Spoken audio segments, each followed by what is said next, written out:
Hey, Dr. Mike here. So if you want to live forever-ish, you got to know what's in and what's not. Stay tuned to find out. You're listening to Live Foreverish, a show dedicated to helping you live just a little longer.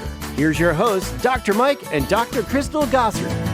All right, Dr. Crystal, the ins and outs of living forever-ish. A little longer, but a whole lot stronger. I got it right. Yes, you did. It's about your quality of life and things that you want to do and things that you may not want to. And I think it's good to remind the audience as we go through this stuff, there's no guarantee of disease-free in life, right? So even if you're going through something, we believe there's things you can do to still live forever-ish.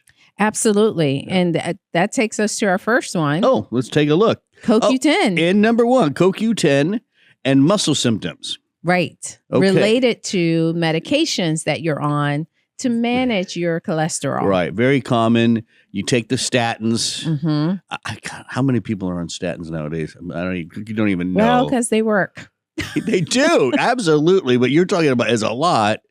And it's well established now that CoQ10 gets depleted when you're on statins. Right. And that can cause muscle issues. Right. Statin-associated muscle symptoms is the name, I guess the official name of these symptoms. And this study was really just, it was a systematic review, meta-analysis published in October 2025, the Journal of Nutritional Sciences. Okay. And they looked at randomized controlled trials of individuals who were taking statins who had muscle pain. Right. Okay. And that's a key point. We like you. So you're actually they're using CoQ10 here to see if we're actually reducing that pain now.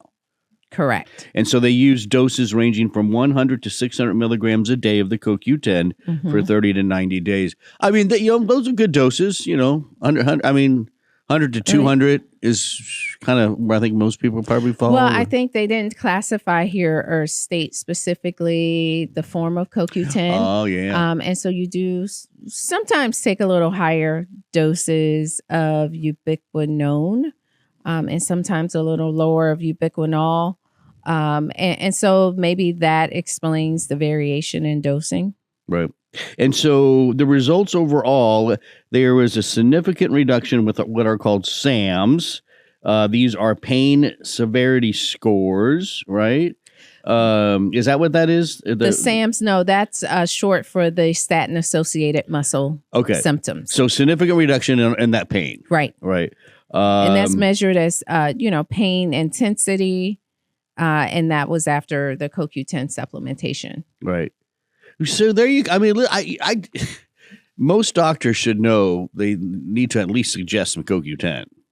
Well, I think it's a good option if someone comes in. You can try lowering the dose, if possible, of the statin to see if that helps. But I think adding in CoQ10, it should be, I think, top of mind for physicians. It should be, yeah. And especially, if you're a lot of people are on statins after they've had a heart attack. It's secondary prevention. The goal for LDL cholesterol in those is quite low. To reach that, you got to take a high dose of statin. So those kind of cases. And listen, CoQ10 is good for you. I mean, I'm not on a statin. I take it every day. I do. I take 100 milligrams. And it's just understanding that statins are needed for your muscles to work. Yeah. For all your cells, the mitochondria for the body to make energy and cellular energy. And you don't want to have a reduced level based on the medication that you're on. There you go. CoQ10 and statin-associated muscle symptoms. Let's go on to number 2, peanuts. I like peanuts. I do too. I can't eat them all the time, but I really like a good peanut. I like roasted. Well, I'm from Georgia. Yeah, they're everywhere. Boiled peanuts too. Oh, those are good. I when I was a kid, I would love just to sit there with a bag with the shell still on it. And salt it, and I would suck on the shell a little bit, get that salt, and then bite in and get the peanut. Yeah. It's a really good satisfying snack. Yes. And why are we talking about it here? Well, we are seeing this was a randomized single-blind crossover trial, which we like, 16-week intervention with individuals eating skin-roasted peanuts and identifying how that relates to blood flow in the brain and memory. So just to remind, so there's the shell, and then there's the skin, and then there's the peanut. The skin often is like red. Yes. That's what they mean. So they left that on. Correct. What is it? I guess they're assuming that's where a lot of the nutrients are. Yes, absolutely. That's what the researchers, on purpose, they wanted to leave the skin on for the antioxidant polyphenols. And so this, again, 16 weeks, they looked at blood flow using MRI. There were some secondary outcomes that they were looking at. But basically, it's, looking at blood flow. It's kind of what they wanted to see, what they find. So the researchers found, compared with control, peanut consumption significantly increased overall blood flow, cerebral blood flow, as well as blood flow in gray matter in the brain. There were improvements in verbal memory. They were given a verbal recognition memory task, which is always kind of cool to see those done. And then they did look at office blood pressure and saw a decrease in blood pressure. Nice. So, the takeaway here is if you're looking for a healthy snack, think about peanuts. If you just make sure all your coworkers don't have any allergies. I gotta make sure. But if you're clear, if it's all good. Yeah. Peanut, and they're when I say satisfying, they can make you feel full. Doesn't take a lot. Right. Yeah, it doesn't take a lot. I think the authors they're estimating that the effects here is probably because of arginine, right? And there's a decent amount of arginine in peanuts. Correct. Yeah. So very interesting study. Get your peanuts. Right? Does skin roasted, which means peanut butter count too? No, there's no skin in peanut butter. I think that's the next product. Skin on peanut butter. Ooh, I don't know about that. It'll be mushed up enough. I don't know about that. Because you really the only time you really eat peanuts with the skin on is at a bar. If they are boiled.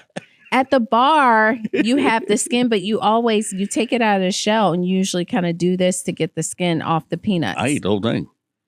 Well, you're a special kind of man. All right, there you go. Get some peanuts in every day. Number 3, sesame seeds.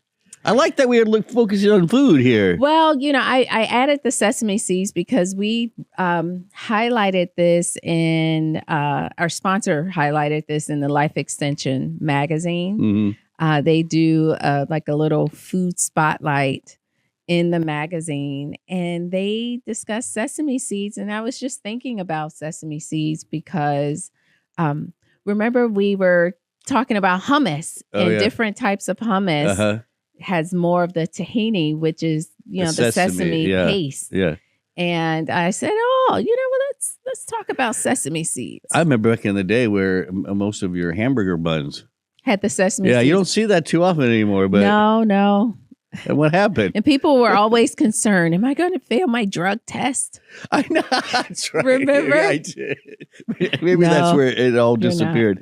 But here, so sesame seeds, highly valued for their nutritional profile, which includes a high content of healthy fats, mono unsaturated, polyunsaturated, protein, fiber.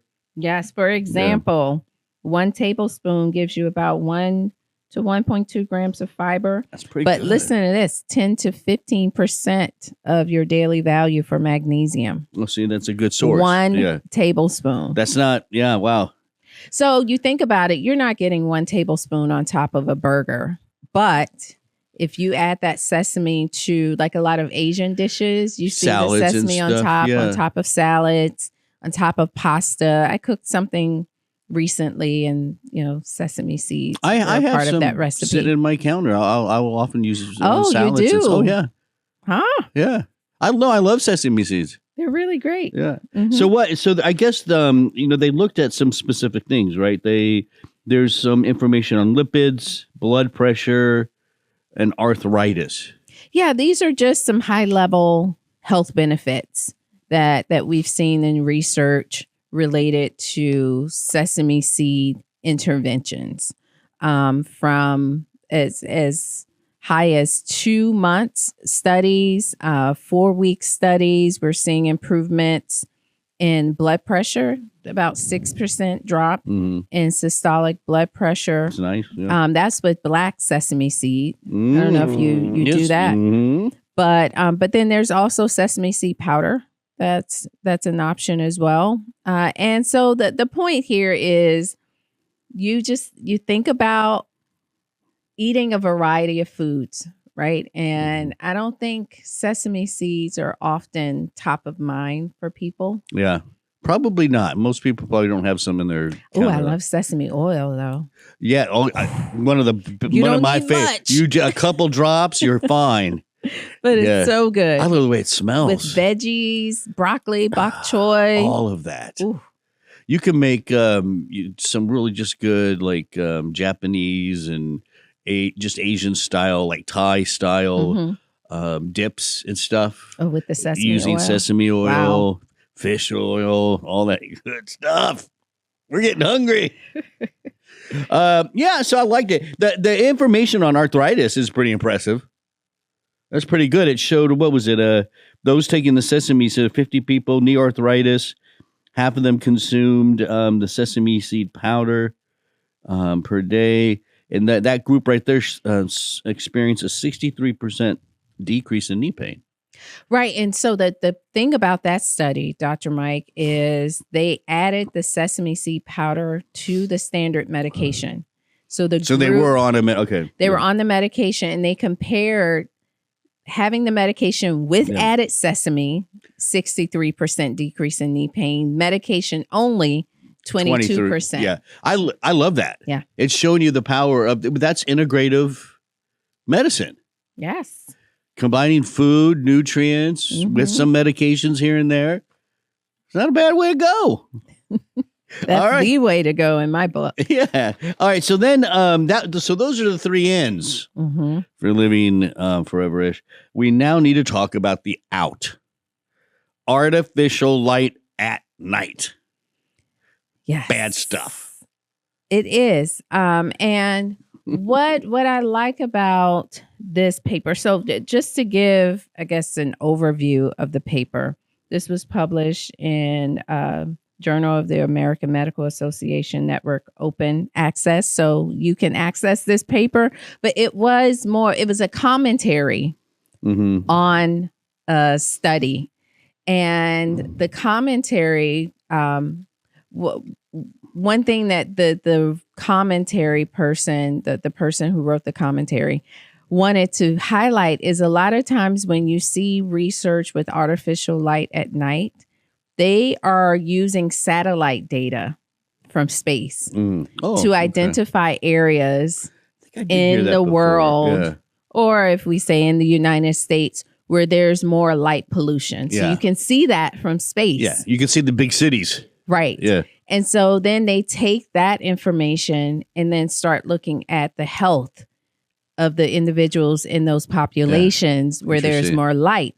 But you have to think about your data is not that great. I mean, it's a good starting point for data, but you don't know what an individual is doing if they have blackout curtains, if they are using the blue light, and you don't know what's happening in their home. Yeah, exactly. And there's also a lot of other factors you have to, because anyways, like what if somebody like they live out in the woods or something, but in their home they got this big old light, that's on all the time with their TV and Exactly. So this is just a highlight, and we'll look at this study where further down we kind of talk about high level this updated study where the researcher really wanted to take a closer look at the impacts of light, not using that data from space. Right. But I think to start off, we can just talk about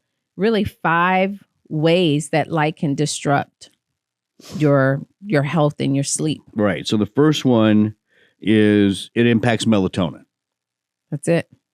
I mean, and that's why you're not sleeping well. Right. Yeah. Melatonin is, we know it's produced at night, and when there's light available coming into the eyes, the visual system, then you're not getting the production. I know in your home you use a lot of dimming lights, don't you? We do. We have dimmers on every switch. So it just little by little you just keep dimming it. Right. Although it's broken, so I'm a little sad if you see my face. Now it's just the one in the bedroom is not working, so my husband's going to have to figure that out. Yeah, figure that out. I love the idea of the dim lights. Now, what about so we already know you got to be careful with your phones and stuff like that. Is that also included in this kind of light, or are they really just talking about the ambient? Oh, yes. All that's being included. TV, yeah, okay. And so I'm looking here to see if I put some of the information, but they gave specifics. And again, this is an open access paper, specifics on the lux of light, that I guess the higher lux is emitting more of the artificial light. So you really you want those incandescent, softer lights that you can use at night. Yeah, they consider, if you look at in human interventional study, when the same individuals were exposed to room light at 100 lux. Oh, yes, there it is. Compared with dim at less. So right there, dimming the light, you're getting lower and lower with that lux. Yes, that's what I was looking for in my notes here, but that's where it is. So our second way is it disrupts several other neurophysiological symptoms, not just secretion of melatonin. You're getting here with that study with the 100 lux versus the less than 3 lux. Heart rate was increased. Yep, there it is. Of course, disrupted sleep, but worse insulin sensitivity. Yeah. If you had those higher, brighter lights. I wonder if that's kind of, all this is also connected to circadian rhythms and stuff like that, right? Because we know insulin is influenced by that. And so maybe if you're messing up, you're laughing at me. You don't like my theory here. No, I mean, listen, Dr. Mike, you know how I feel about sleep and light at night. You are spot on. We know that you have your clock, what is it? The clock genes and the circadian rhythms. And this controls everything from hormone production to glucose metabolism to cellular cleanup. It's everything. People think of circadian, a lot of the experts that study this, as really kind of the baseline human thing. And lots of things are built upon that, including, like you just said, sugar management for example. So very, very important. So that's impacts melatonin, disrupts all kinds of neurophysiological symptoms, heart rate, sleep, insulin, right? And then it also may promote inflammation and atherosclerosis. Isn't that something? Higher recorded sleep time light exposure was associated with greater intima media thickness in the common carotid artery. So you're getting more plaque. Yeah. Also has reduced the protective effect of being female versus male on the risk of heart failure. That was really shocking. So it seems like women are more susceptible to the artificial light at night. Wow. And so the benefits that you get from being a woman go away. Because of the light. Right. And number 5, younger individuals were more sensitive to increased cardiovascular risk.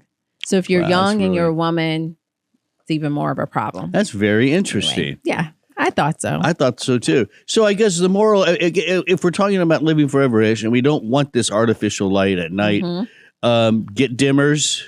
Yeah. We've said this, sleep hygiene tells us to turn off all electronics about 2 hours. We say 2 hours before bedtime. Some people might say, how about an hour or whatever. At some point, turn those things off before you just jump right into bed. Yes. So important. Yeah. If you have to work at night, some of us do, make sure you have the night setting on your phone or even on your computer. Yeah. or get some of those night glasses. There you have it. Living Foreverish with 3 ins and an out. Don't forget, you can go to liveforeverish.com where you can download, like, share, comment, and review all kinds of other episodes. So go check that out. Our sponsor, Life Extension, wants to say thank you. If you go to lifeextension.com, you can just use the discount code podcast and you'll get 10% off $50 or more plus free shipping and handling. I'm Dr. Mike. That's Dr. Crystal. See you next time.